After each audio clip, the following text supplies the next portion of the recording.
person who commits suicide no longer wants to live. A person who uses medical aid in dying is dying already, but would love to be able to keep on living. And that was my husband.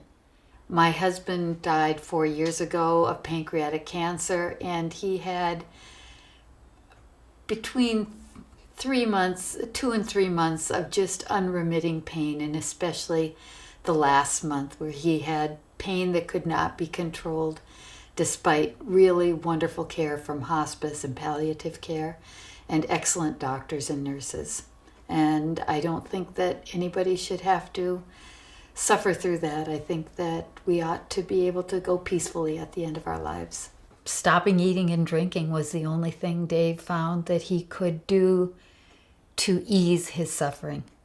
And so from mid-February until April 1st when he died, he did not take in any more liquid or food. We did swab his lips with Vaseline, and we rubbed ice on his lips, but he chose that to slip away.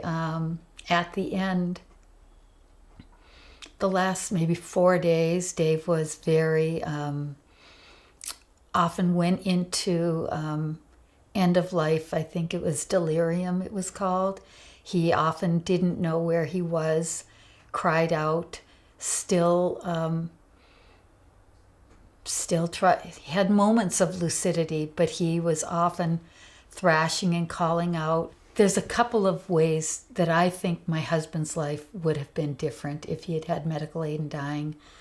First, I think the last 3 months would have been much calmer and more peaceful because he knew that he had medication that would have allowed him to stop his suffering. And whether or not he would have used that medication, he would have had a peace of mind that would have made the enjoyment of those last months much greater. Second of all, Dave would not have had to have the thrashing end-of-life delirium caused by the unrelenting pain.